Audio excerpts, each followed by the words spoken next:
jūsų labai daug laiškų ir pati pirma situacija, kuri mums taip tiko pagal šiandieną ir nusprendėm daryti tokį eksperimentą, žodžiu, nuspręst už žmonės, ne kad jie spręstų, bet mes nusprendėm. Tai yra toks vaikinas Karolis, kuris žada gegužės, man atrodo, 17 ar 18 dieną skristi iš Vilniaus į Norvegiją. Turi bilietus jau, gimtadienis jau čia, o mes šiek tiek pakeisim jo planus. Taip. Pakeisim jo planus, mes nuspręsim už jį. No liferis. Kad jisai negali skristi. Tuo aš surinksiu numerį. Visą laiką labai smagu, kai kokie nors artimiausias giminės jį priduoda. Čia sesė, ar ne? Taip, čia sesė. Tašau savo kambarį. Lengvai iš paprasto kambario patekau į fioletinį, su rožinium lubom ir mažais tarakonais. Karaliai. Gali nepakelt dar gali, nu, nenustepkit, draugai. Šiandien tema tokia yra. Dienos, mes nuspręsime už tave. Alio, labas vakaras. Labas vakaras. Ar aš kalbu su Karoliu? Taip. Karoli, labą vakarą. Jums skambina iš Viziero Kastytis Ivanauskas.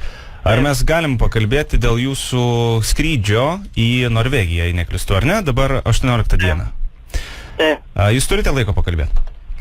Nu, šiek tiek. Aš jau skambinu 30 žmogui čia dėl skrydžio perkelimo. Tai norėčiau jūs informuoti, kad skrydis bus ne 18 dieną 13 valandą, o 19 dieną tai bus sekmadienis.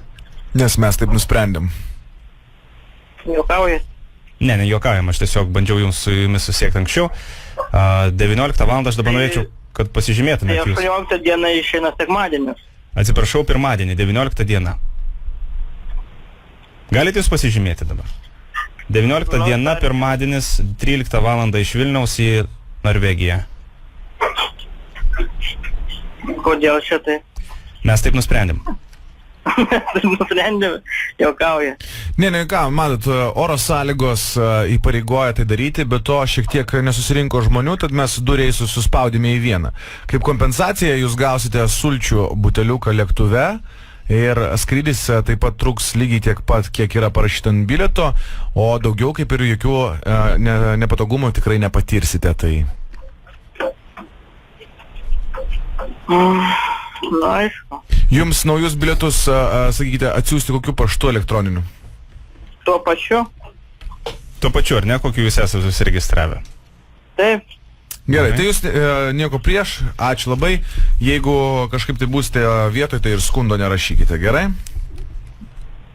Gerai. Karoli, ar jums patinka, kai už jūs nusprendžia kiti? Ne. O tai kodėl leidžiate tada, kad už jūs spręstų kiti?